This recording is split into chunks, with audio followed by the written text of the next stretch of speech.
Renungan Pagi, Christ Triumphant atau Kristus yang Menang oleh Ellen G. White, 8 November 2025. Mari kita berdoa. Bapa kami yang di sorga, Allah pencipta langit dan bumi, laut dan segala isinya, Allah yang maha besar, maha kuasa, sumber segalanya, yang kami sembah selalu melalui anak-Mu yang tunggal, Yesus Kristus. Terpujilah Yesus, anak Allah yang maha tinggi, yang adalah pencipta dan penyempurna iman kami. Pada pagi hari ini kami bersyukur boleh bangun dan berbakti dan sebagaimana membaca dan mendengarkan nasihat firman-Mu, kiranya kami menjadi umat-umat yang menuruti akan perintah-Mu, agar apapun yang terjadi, entah hidup atau mati, kami menjadi bagian milik-Mu, ya Yesus. Beserta kami sepanjang perbaktian ini kehendak-Mu yang jadi, ampun kami akan dosa dan salah, karena kami berdoa hanya dalam nama anak Allah yang tunggal, Yesus Kristus, yang adalah Tuhan dan Juru Selamat kami. Amin. Renungan hari ini akan dibacakan oleh Saudara Steve Mandang. Kepada Saudara Steve, kami persilahkan. Selamat pagi, selamat sahabat. Judul renungan pagi hari ini, penganiayaan pada abad-abad permulaan tanggal 8 November. Ada pula yang diejek dan didera, bahkan yang dibelenggu dan dipenjarakan. Ibrani 11 ayat 36. Ketika Yesus menyatakan kepada murid-muridnya tentang nasib Yerusalem dan peristiwa-peristiwa kedatangan kedua, ia juga menubuatkan pengalaman umatnya sejak saat ia akan diambil dari mereka hingga kedatangannya kembali dalam kuasa dan kemuliaan untuk pembebasan mereka. Dari Bukit Zaitun, Sang Juru Selamat melihat badai yang akan menimpa gereja para rasul, dan dengan menembus lebih dalam ke masa depan, matanya melihat badai yang dahsyat yang akan menerjang para pengikutnya di zaman kegelapan dan penganiayaan yang akan datang. Sejarah gereja mula-mula menjadi saksi penggenapan firman Sang Juru Selamat. Kuasa-kuasa bumi dan neraka bersekutu melawan Kristus dalam pribadi para pengikutnya. Umat Kristen dilucuti harta benda mereka dan diusir dari rumah mereka. Sejumlah besar orang memeteraikan kesaksian mereka dengan darah mereka. Di bawah penganiayaan yang paling hebat, para saksi Yesus ini menjaga iman mereka tetap tak ternoda. Dengan kata-kata iman, kesabaran, dan pengharapan, mereka saling menguatkan untuk menanggung kekurangan dan kesusahan. Hilangnya setiap berkat duniawi tidak dapat memaksa mereka untuk meninggalkan iman mereka kepada Kristus. Pencobaan dan penganiayaan hanyalah langkah-langkah yang membawa mereka lebih dekat kepada perhentian dan pahala mereka. Upaya setan untuk menghancurkan gereja Kristus dengan kekerasan sia-sia. Perdebatan besar di mana murid-murid Yesus menyerahkan nyawa mereka tidak berhenti ketika para pembawa panji yang setia ini gugur di tempat tugas mereka. Dengan kekalahan, mereka menang. Para pekerja Allah dibunuh, tetapi pekerjaannya terus maju. Injil terus menyebar, dan jumlah pengikutnya terus bertambah. Seorang Kristen berkata, membantah para penguasa kafir yang mendesak penganiayaan, kalian boleh menyiksa, menindas dan menyusahkan kami. Kejahatan kalian menguji kelemahan kami, tetapi kekejaman kalian sia-sia. Itu hanyalah undangan yang lebih kuat untuk membawa orang lain kepada keyakinan kami. Semakin kami dibantai, semakin kami bangkit kembali. Darah orang Kristen adalah benih. Ribuan orang dipenjara dan dibunuh, tetapi yang lain muncul untuk menggantikan mereka. Dan mereka yang mati syahid, karena iman mereka diselamatkan oleh Kristus dan dianggap sebagai pemenang olehnya. Mereka telah berjuang dalam perjuangan yang baik, dan mereka akan menerima mahkota kemuliaan ketika Kristus datang. Penderitaan yang mereka tanggung membawa orang Kristen lebih dekat satu sama lain dan kepada penebus mereka. Diambil dari The Spirit of Prophecy, volume 4, halaman 39 sampai dengan 42. Demikianlah bacaan renungan pagi hari ini. Tuhan Yesus memberkati. Terima kasih atas penatalenan Saudara Steve. Tuhan Yesus memberkati. Selamat pagi saudaraku dalam Tuhan. Selamat Sabat. Tentang Yerusalem, Alkitab berkata dalam Mika 3 ayat 9-11 yang berbunyi, "Baiklah dengarkan ini, hai para kepala kaum Yakub dan para pemimpin kaum Israel. Hai kamu yang muak terhadap keadilan dan yang membengkokkan segala yang lurus. Hai kamu yang mendirikan Sion dengan darah dan Yerusalem dengan kelaliman. Para kepalanya memutuskan hukum karena suap, dan para imamnya memberi pengajaran karena bayaran. Para nabinya menenung karena uang, padahal mereka bersandar kepada Tuhan dengan berkata, 'Bukankah Tuhan ada di tengah-tengah kita? Tidak akan datang malapetaka menimpa kita.'" Inilah kondisi Yerusalem, didirikan dengan darah dan kelaliman, tetapi tetap merasa ada Tuhan di tengah-tengah mereka. Apa akibatnya? Kita baca ayat 12. "Sebab itu, oleh karena kamu, maka Sion akan dibajak seperti ladang, dan Yerusalem akan menjadi timbunan puing, dan gunung Bait Suci akan menjadi bukit yang berhutan." Inilah sebabnya Yesus berkata dalam Matius 24 ayat 2. Ia berkata kepada mereka, "Kamu melihat semuanya itu? Aku berkata kepadamu, sesungguhnya tidak satu bata pun di sini akan dibiarkan terletak di atas batu yang lain.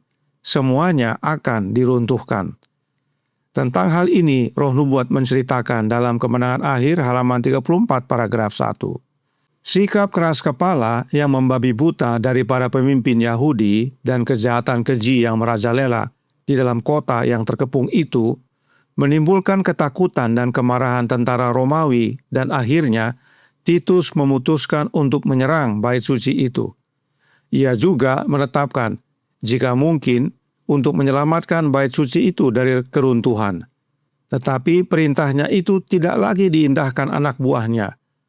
Pada waktu itu, ia beristirahat di kemahnya pada malam hari.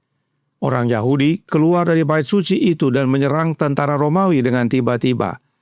Dalam pertempuran itu, seorang tentara melemparkan obor berapi melalui lubang di serambi Bait Suci dan dengan segera membakar ruangan yang dilapisi dengan kayu cedar yang berdekatan dengan kamar yang kudus. Titus segera berlari menuju api itu, diikuti oleh jenderal-jenderal dan komandan-komandan pasukannya, dan memerintahkan pasukan untuk memadamkan api itu. Namun perintahnya tidak diacuhkan. Dalam keganasannya, tentara-tentara itu melemparkan obor-obor menyala ke ruangan-ruangan yang berdampingan dengan Bait Suci itu, dan kemudian dengan pedangnya membunuh banyak sekali orang-orang yang bersembunyi di situ. Darah mengalir di tangga Bait Suci, bak aliran air layaknya. Beribu-ribu orang Yahudi binasa. Selain suara peperangan itu, terdengar teriakan Ikabod, kemuliaan sudah hilang. Beginilah upah dari mereka yang mengandalkan kebenaran diri dan membunuh kebenaran ilahi. Mereka bunuh Yesus demi hari Sabat. Mereka bunuh Yesus demi Ka'bah. Tetapi apakah hari Sabat dan Ka'bah bisa selamatkan mereka? Tidak. Titus berusaha mempertahankan kondisi Ka'bah di Yerusalem, tetapi gagal. Sebab memang nubuatan Yesuslah yang terjadi. Nah, meskipun banyak yang mati sampai darah mengalir layaknya air, tetapi The Great Controversy halaman 30 paragraf 2 berkata, "Tak seorang pun orang Kristen tewas dalam kehancuran Yerusalem. Kristus telah memberi peringatan kepada murid-muridnya, dan semua yang percaya kepada firman-Nya menanti-nantikan tanda yang dijanjikan." Apakah tanda yang dimaksudkan? Lukas 21 ayat 20-22 berkata, "Apabila kamu melihat Yerusalem dikepung oleh tentara-tentara, ketahuilah bahwa keruntuhannya sudah dekat. Pada waktu itu orang-orang yang berada di Yudea harus melarikan diri ke pegunungan, dan orang-orang yang berada di dalam kota harus mengungsi dan orang-orang yang berada di pedusunan jangan masuk lagi ke dalam kota, sebab itulah masa pembalasan di mana akan genap semua yang ada tertulis. Perhatikan saudaraku dalam Tuhan, orang-orang yang akan lari tidak semua berada di pedusunan. Ada yang di Yudea, ada yang di kota, ada yang di pedusunan. Namun semua diamarkan begitu melihat tanda, lari.